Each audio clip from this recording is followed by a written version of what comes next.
ka rin ba sa tindero-tinderang kagaya ni Titintin apektado sa lahat ng maraming bagay? Apektado ng pagtataas ng presyo. Sus Mariosep talaga yung presyo lalo na pa Disyembre na ngayon mga kasari. Ang tindi talaga ng mga pangyayari basta usapang presyo. Pangalawa, padami ng padami ang ating mga kakompetensya. At syempre, pabawas din ang ating kita. Meron ba tayong pwedeng gawin sa mga ganitong pangyayari? Abay, meron. Kaya kung interesado ka sa ganitong topic, huwag ka nang maya. Mag-subscribe ka na sa Palawenyang Tindera. Pakilike na rin ang aking video mga kasari kung isa ka rin sa nakaka-relate ng mga ganitong sitwasyon. At syempre, pakishare na rin. At ito na, umpisa na natin ang masaya nating chismis. Muli, magandang hapon mga kasari-sari.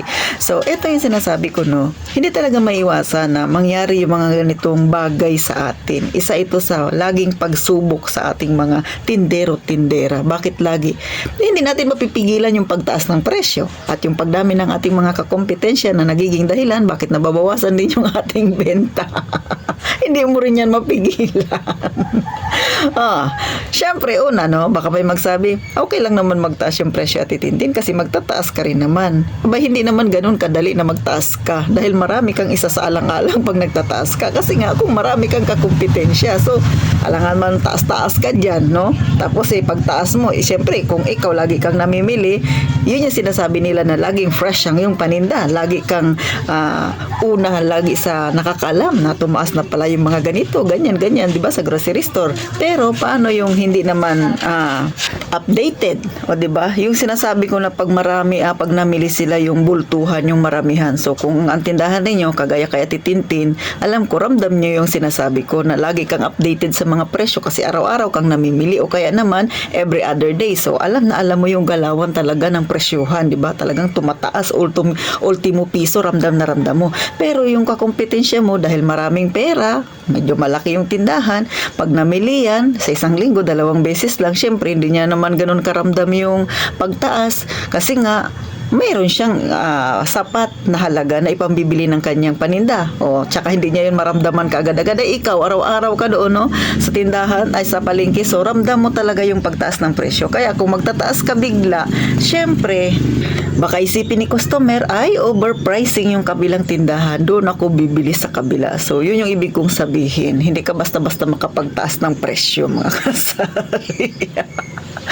At realidad yan, no? So, yung pwede lang natin gawin, no, mga kasari, sa ating tindahan, una, para hindi ka ma-stress, syempre, focus ka sa yung tindahan. Huwag kang mag-focus sa yung kakompetensya. Pangalawa, magdagdag ng mga paninda na sa tingin mo ay magiging mabenta sa yung tindahan. Yung legal, huwag illegal, no? Ayan yung payo na Titintin, ha? Magdagdag pa ng mga paninda. Damihan mo pa yung mga itinitinda mong mga sari-sari na yan. Patunayan mong sari-sari store ka talaga dahil marami kang binibenta ng mga kung ano-ano. Kasi nga, pag may customer na magtatanong sa'yo, no, na ganito, ganyan, at least meron ka mga kasari. So, katulad sa akin, no, ngayon, 2 na yung variety ng bigas ko. Dati kasi, sa totoo lang, hindi ko naman balak magtinda talaga ng bigas kasi malaki yung puhunan. Pero, naglalagay lang ako ng mga 2 kilo. Ngayon, dahil medyo tumatagal na sa Titintin sa pagbebenta, no, so, umaabot na ng 2 sako yung aking nai-stock na bigas, na isang variety lang. Pero, ngayon, nagbili ako ng 10 kilo lang muna, pang try lang muna. Medyo mura siya na bigas, no. Ang bintahan ko ay 45 pesos dito.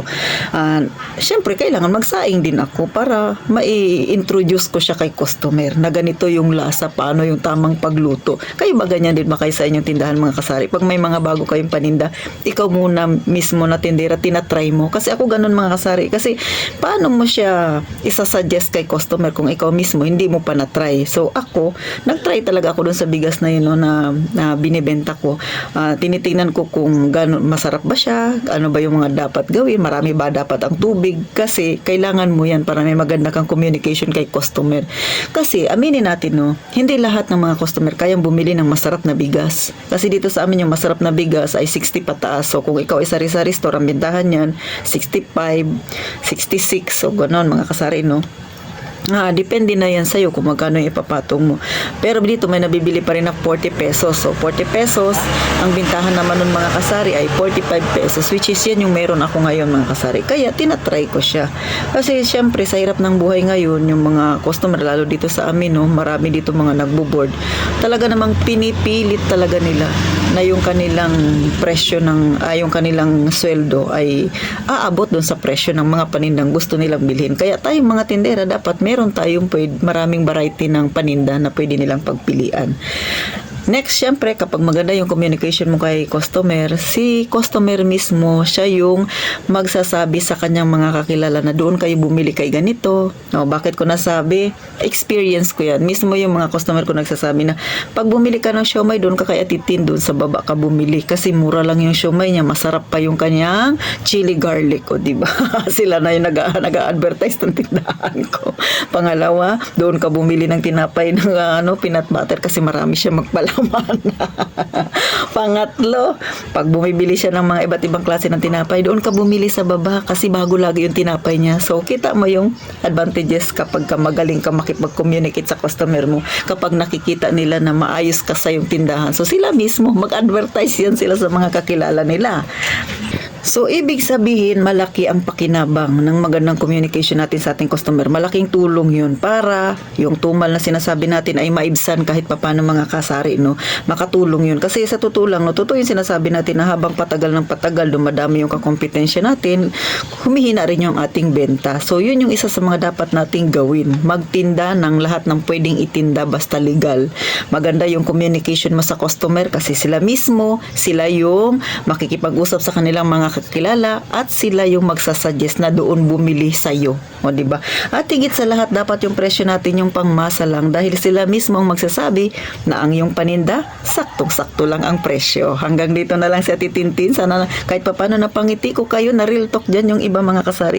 So, ako yan lang yung simpleng ginagawa ni Ate Tintin, no? Na kahit na malit yung aking tindahan, kahit na marami akong kakompetensya, marami kami dito, tabi-tabi kami dito, pero hindi ako nag-expect ng malaking benta. Ang sa akin lang, makaraos ako, makapag-ipon ng aking pambayad sa permit. The rest, bahala na si Lord. Basta ako, gagawin ko lang yung lahat ng best ko mga kasari. Hindi ko pakikialaman yung kapwa ko tindero-tindera, kung ano yung kanilang ginagawa sa kanilang tindahan. Basta ako, focus ako. Kaya ikaw na may tindahan, gawain mo rin bang gawain na titintin? Alam nating malaking tulong talaga ang lahat ng mga ito na pinagagawa natin sa ating tindahan mga kasari. Kaya sa lahat ng mga datihan ng mga may tindahan na patuloy pa rin lumalaban, laban pa rin tayo ng laban. At sa mga walang tindahan dyan na gusto magkaroon ng tindahan, isa ito sa mga problemang kinakaharap ng mga tindero-tinderang kagaya ko. Pero para mapagtagumpayan mo yan mga kasari, kailangan matatag ang loob mo. At syempre, walang sukuan. Magkita tayo sa sunod na vlog na Titintin. At gaya nga ng palagi ko sinasabi, mag-iingat tayong palagi, mga kasari.